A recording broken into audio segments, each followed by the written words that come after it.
My question is to the Prime Minister and asks, how many times since November 2008 has he spoken with blogger Cameron Slater on the phone, and how many times, if any, has he texted him?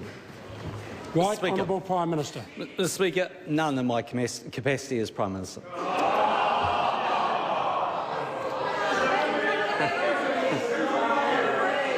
Order. Order. Order. Order. Order. When I remain on my feet, I don't expect interjections to continue from my left. Supplementary question, Dr Russell Norman. Thank you, Mr Speaker. Given the Prime Minister's previous statements to say that he regularly talked with Mr Slater on the phone, is the Prime Minister now claiming that when he talked with Mr Slater, he was talking with Mr Slater as the leader of the National Party, not as the Prime Minister? And does he wear a different hat when he takes those phone calls? Mr Speaker. Right, Honourable Prime Minister. I'm not now claiming that. That's always been the claim. Supplementary. Order. Supplementary question, Dr Russell Norman. Thank you, Mr Speaker. Did he call Cameron Slater to discuss the backlash Slater received after describing a young car crash victim as a feral who deserved to die? If so, what did he tell Slater about the dead man's mother? Mr Speaker. Right, Honourable Prime Minister. Speaker, I've never run Cameron Slater in my capacity as Prime Minister. Supplementary question, Chris Hipkins. Mr Speaker, has he ever phoned or texted Cameron Slater on a phone funded or provided by ministerial services? Right, Speaker, Honourable Prime Minister. I'm not 100% sure of that, but what I can say is that's not the, as Prime Minister Helen Clark will have told him, that's not the test of whether it's in my capacity as Prime Minister. Point of order, Mr Speaker. Point of order, Dr Russell Norman. Mr Speaker. Order.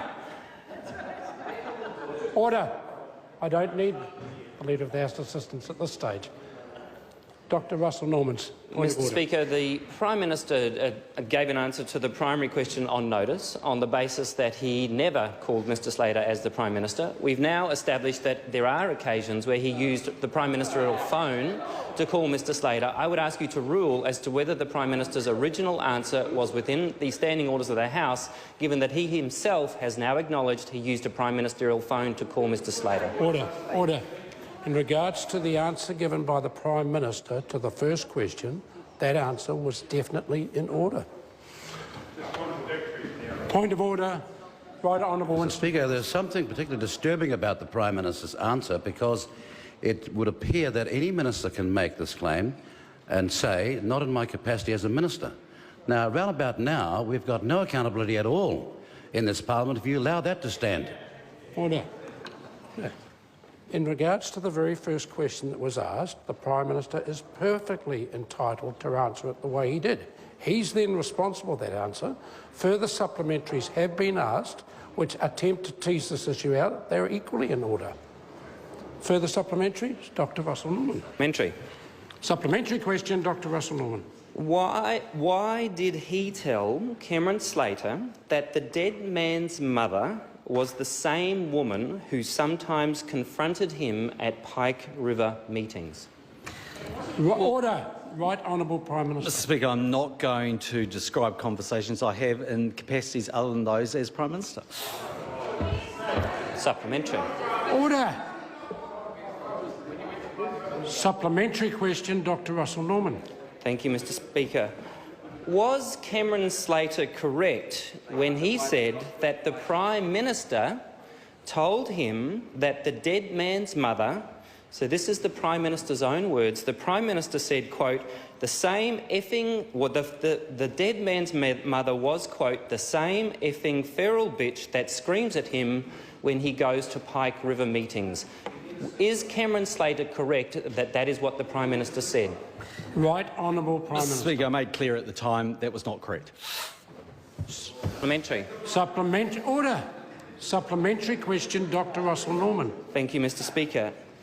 Isn't it the truth that until the Dirty Politics book came out, he chose to have regular dealings with Cameron Slater, a man who is a hired gun for the tobacco industry, whose blog subjected a public servant to death threats, and who celebrated the death of a car crash victim, calling him a feral? Right Honourable Prime Minister. Mr Speaker, at the time I've been Prime Minister, the answer to that question is no. Supplementary. Supplementary question, Dr Russell Norman. Is it appropriate for the Prime Minister or his staff to use an attack blogger like Cameron Slater as a platform to, quote, get their message out, end quote, as the Prime Minister's spokeswoman described it on the 12th of December last year?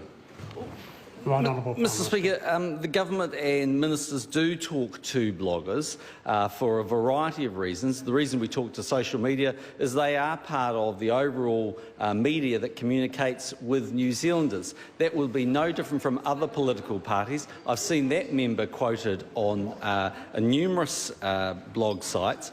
One assumes that he and his office talk to them, and I'm sure he and his office probably talk to Nikki Hager. Supplementary. Order. Supplementary question, Dr Russell Norman. Did he instruct his staff to cease all links with Cameron Slater after the blogger accused an alleged sexual attack victim of bringing it on herself, or after Slater described a car crash victim as a feral who deserved to die? Did the Prime Minister direct his staff to cease all contact with Cameron Slater after Slater made those comments? Right Honourable Prime Mr Minister. Speaker, no. Supplementary. Supplementary question, Dr Russell Norman. Does he not think that he should set a standard for the Prime Minister's office by directing his staff to cease all contact with the attack blogger Cameron Slater after Cameron Slater accused an alleged sexual attack victim of bringing it on herself, and Slater described a car crash victim as a feral who deserved to die? Would it not set a standard for the Prime Minister's office to direct his staff to no longer have contact with Cameron Slater?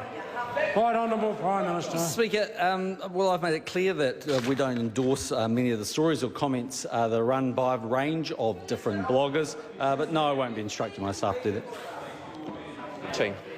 Supplementary question, Dr Russell Norman. Thank you, Mr Speaker.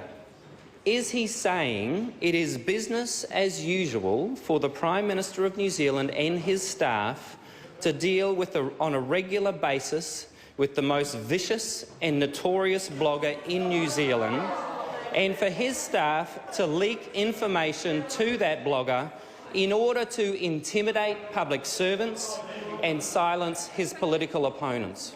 Right Honourable Prime Mr Speaker, Minister. I don't believe that to be an accurate statement. Speaker. Point of order. Crystal, please. Thank you, Mr Speaker. Mr Speaker, I ask after question time that you review the overall question here today, because I suspect this issue is going to arise again around the distinction between the Prime Minister's other capacities and his capacity as Prime Minister. And the issue that I'd like you to consider... Order. This is a point of order. The issue that I'd like you to consider is that, in fact, it is the content of the communications, not the means by which they are transmitted, or the hat that the Prime Minister claims to be wearing at the time that he makes the communication that's at issue here.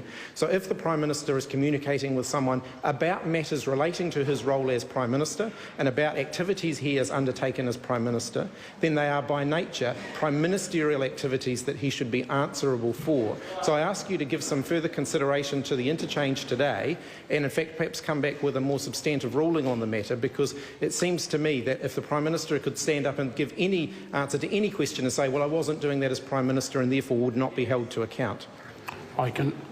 I'll hear from the Right Honourable Prime Minister. Mr Speaker, I think it's been well established in this House for a very long period of time that Prime Ministers wear a variety of different hats. That includes as Leader of the National Party and can include as a citizen. I fondly remember sitting in this House for years hearing Helen Clark saying that she made statements or conversations or undertook actions as the Leader of the Labor Party. I happen, for the record, to use my ministerial service-funded cell phone to ring my wife. When I ring my darling wife and I put the cat out at night, I do that in my capacity as the husband, not as Prime Minister. Order.